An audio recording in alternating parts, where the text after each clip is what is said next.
furthest, Alistair's sister, Helen, and her husband, Steph, who came from Salzburg, Austria. Yeah! We're very appreciative and very honored that so many of you came from such distances to be here. Now to get really down to it. Does anybody here want to hear a Steph story?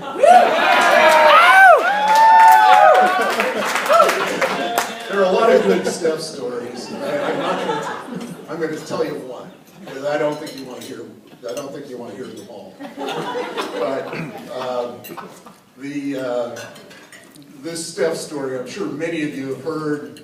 Probably many of that group have forgotten the story.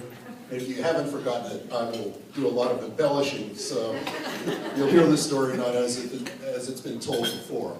But anyways, the two chief characters in this story were Steph and our dog Ernie. Ernie, by the way, was named after someone who was in this room. I will not point him out.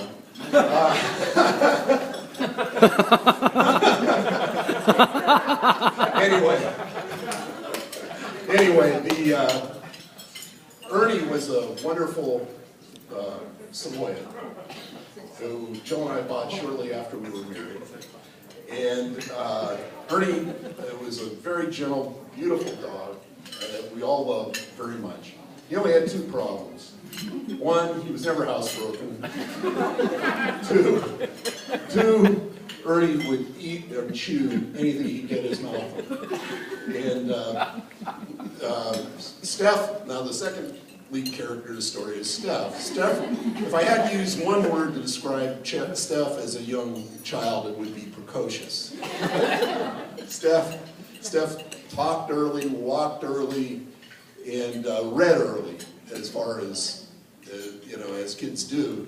But she was a great kid to be the parent of. You'd go out to dinner with another couple, say, "Oh, your child's not reading yet." Steph's been reading for a year.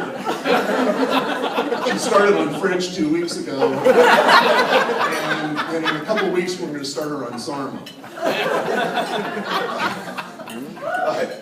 Anyway, Steph was a great kid, and she was really a lot of fun to be the parents of.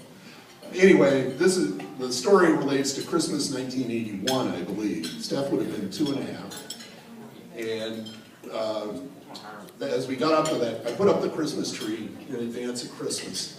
One of the ornaments on the Christmas tree was a tiny Samoyed look-alike, or a tiny Samoyed doll, and Ernie immediately took a shining to this particular Samoyed ornament, and we quickly figured this out, and we kept moving the ornament higher on the tree so that Ernie couldn't get at it. Anyway, we go to bed Christmas Eve and wake up the following morning with Joe in her kerchief and I in my cap.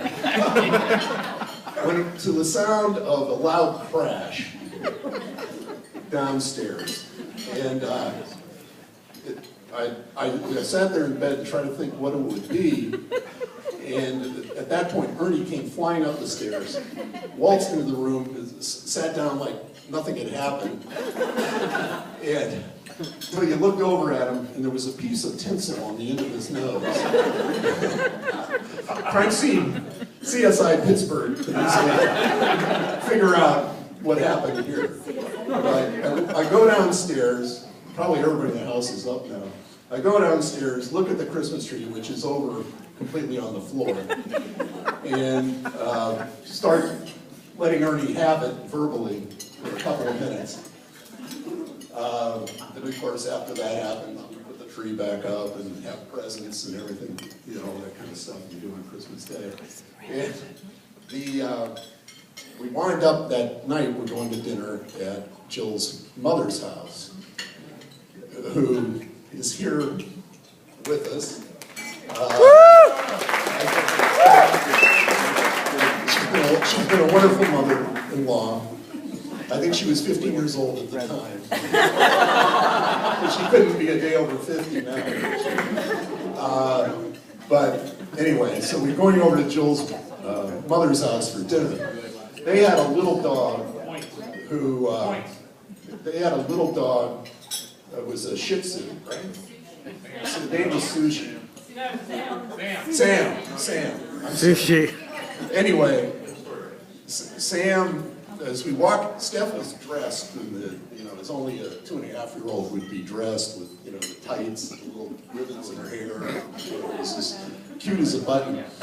And we go to the front door of the house, and Jill's grandmother is sitting in the living room as we walk in. She had a pretty good sense of humor. But anyway, as we walk in the front door, Sam decides whatever it is, he doesn't like us. And he comes running up to us. Steph turns to Sam, puts her hands on her hips and says, "Damn fucking dog."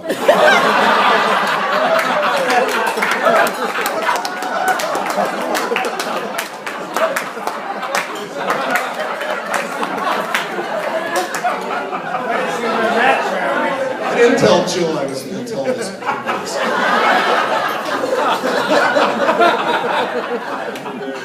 Anyway, fast forward. I'll try to get this over with shortly. Fast forward, Steph goes away, goes to McGill, spends 4 years in Montreal.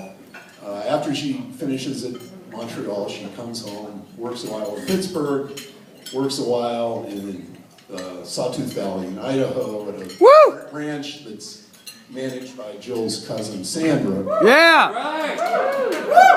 After she's done with that, she goes into the Peace Corps for 2.5 years and winds up in Niger, probably the most godforsaken place on the planet. But she absolutely loved the Peace Corps. She came, after she was done, she came back, worked a while at home, worked some more at the ranch. In fact, she spent a winter at the ranch, which is located in the Sawtooth Valley in Idaho, which I can't imagine the juxtaposition of having spent 2.5 years in Niger and then spend a winter in the Sawtooth Valley. After she gets done, after that, she announces she's going to Australia. And with a backpack and a guitar. That was all. She just sets off, no plan, no nothing. And so, off she goes to Australia. And I remember, Steph is a prolific correspondent. About the fifth email I got from her, she mentioned something about this English guy named Alistair that she had met.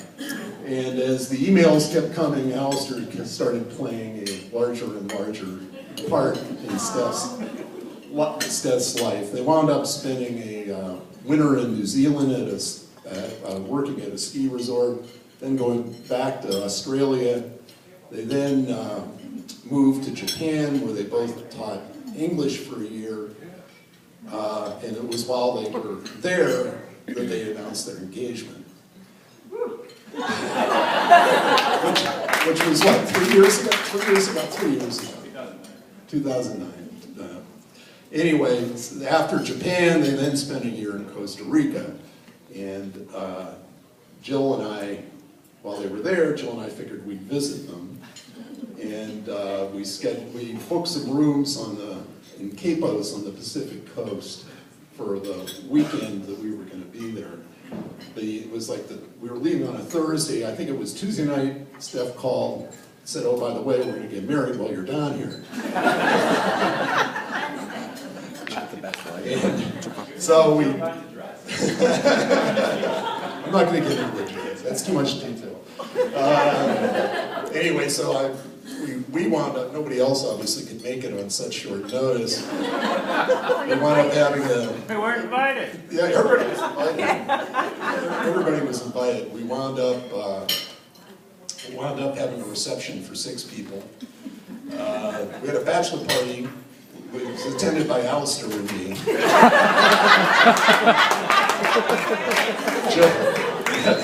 And I wore a swimming suit to the bachelor party.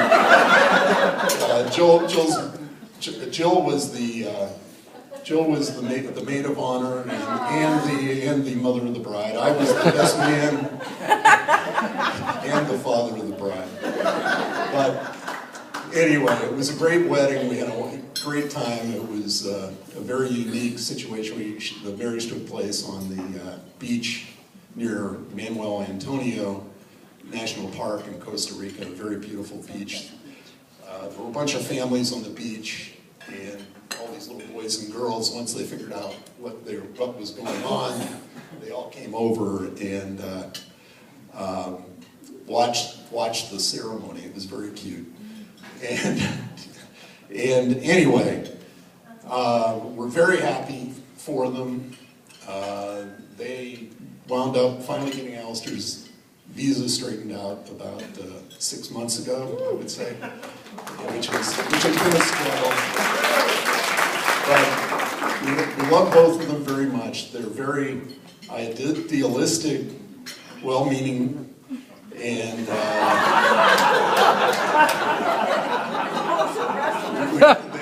they have nothing. We do nothing but wish them well in the lives that they have ahead, and hope everything goes well for them. In Steph's high school yearbook, we put a message. The message that we gave to Steph in her high school yearbook came from that classic piece of American culture, The Muppet Movie. And the message we put in her yearbook was, life's like a movie, write your own ending, keep believing, keep pretending. And I repeat that message tonight and wish the two of you all the happiness in the world. Yeah! All right, Charlie!